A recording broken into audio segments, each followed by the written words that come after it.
You wake up and no one is waiting for you. No alarm, no boss, no inbox, no place to be. You lie there a moment, warm, and the only question in your head is the one your ancestors asked every morning for 300,000 years. What am I going to do today? Not what am I forced to do?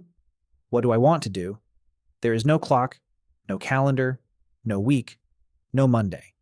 Nobody counts your hours because time cannot yet be bought or sold. So what did people actually do all day before jobs existed? Were they scraping to survive from sunrise to sunset? Or were they doing something we have almost completely forgotten how to do? Let's start with the people who still lived this way when scientists showed up to watch.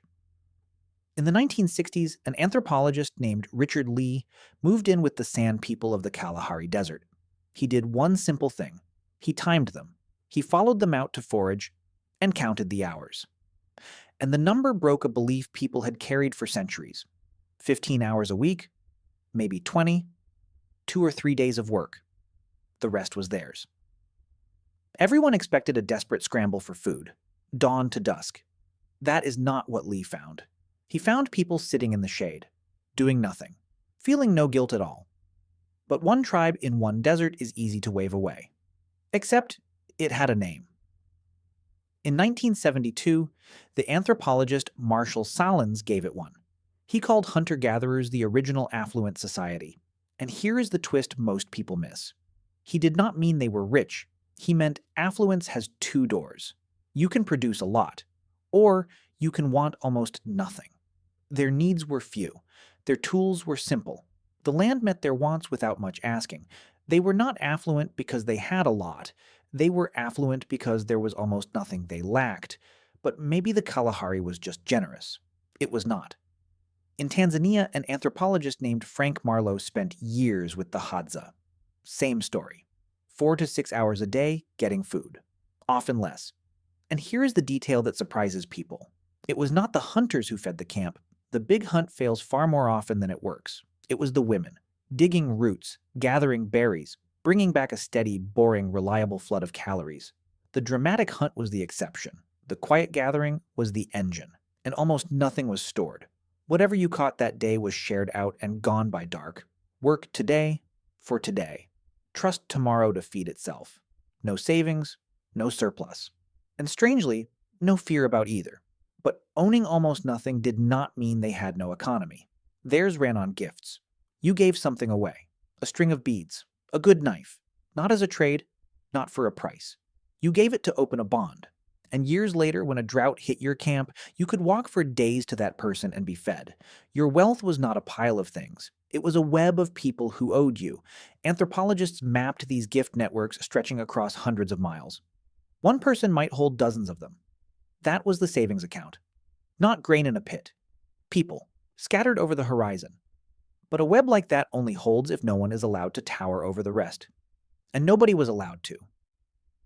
In the 1990s, the anthropologist Christopher Boehm studied dozens of these societies. They were not loosely equal. They were fiercely, deliberately equal. No chiefs, no bosses, no owners. When a hunter dragged home a huge kill, the group did not cheer. They mocked it, called the meat thin, scrawny, barely worth the walk. It was a ritual, and it had a job. It kept the winner from feeling above the rest. Boehm called it a reverse dominance hierarchy, the many ganging up to stop the one. So nobody gave orders, nobody obeyed. There was no wage because there was no one to earn it from. But the thing that made all this possible was about to be wiped out by a single invention. And the moment it landed, the human body got worse. Farming spread about 12,000 years ago. It left a record in bone. Line up the skeletons of foragers next to the first farmers. The farmers are shorter. Their teeth are rotting with cavities from soft, starchy grain. Their bones show anemia, repetitive strain, new diseases caught from the animals they now slept beside. In 1987, the scientist Jared Diamond called farming the worst mistake in human history. It looks like the great leap forward. The bones say otherwise. But sick bones only prove the body suffered. They do not prove the mind was rich. For that, look at what they made when they didn't have to make anything. In 1994, in southern France, explorers dropped into a sealed cave. Lions, rhinos, horses, painted on the walls with a confidence that stops you cold. Chauvet Cave, more than 30,000 years old. Older still, in South Africa, people were drilling shell beads and carving patterns into ochre around 75,000 years ago. And in a German cave, someone shaped a flute from a vulture's wing bone, 40,000 years old. Finger holes tuned to a scale. Here is the thing about a flute. You do not carve an instrument when you are starving. Art is not survival. Art is what a species does with the time survival leaves behind, and they had a lot of it. So picture the day. You wake with the light. You walk out in the cool, dig, pick, maybe hunt. By early afternoon, the food is handled, and then the long hours open up. You fix a tool, you argue, you gossip, you nap in the heat. Children run in a loose pack, taught by everyone and no one. You carve a point. You mend a net. You teach a child which plants heal and which ones kill. You walk to the next camp just to visit. Someone tells a joke everyone has heard 100 times, and everyone laughs anyway. Someone sleeps in the middle of the afternoon, and no one calls it lazy. This is not empty time. It is a life, lived at the speed of a body instead of a clock. Nobody clocks in. Nobody is late. There is no task to fall behind on. There is no word for weekend because there is no week. There is no retirement to save for because nothing here is called work. It is not that they had leisure. It is that the wall between work and life had not been built yet, but the day was only half of it. The night belonged to something else. In 2014, the anthropologist Polly Wiesner recorded how the sand actually talked, and the day split in two.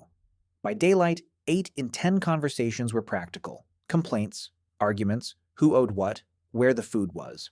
But after dark, around the fire, that same 80% flipped. It became stories, myths, distant relatives, people dead for generations. The fire did not just hold off the predators, it opened a second world, a nightly theater where memory and imagination got handed down. The campfire was not a comfort. It was an institution. But even sleep, the one thing you think you share with them, worked differently.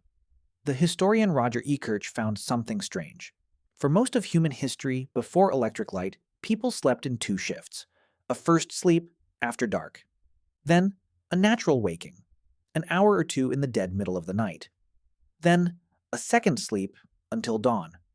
That waking hour was not insomnia. It was normal. People used it to talk, to pray, to make love, to sit and think. The solid 8-hour block you feel guilty for missing? Not ancient, not natural. A product of the factory and the clock. But the real answer to what they did all day is not a list of chores. It is a different relationship with time. They did not spend time, or save it, or manage it. They lived inside it. Work and rest were not 2 boxes on a calendar. They were the same day.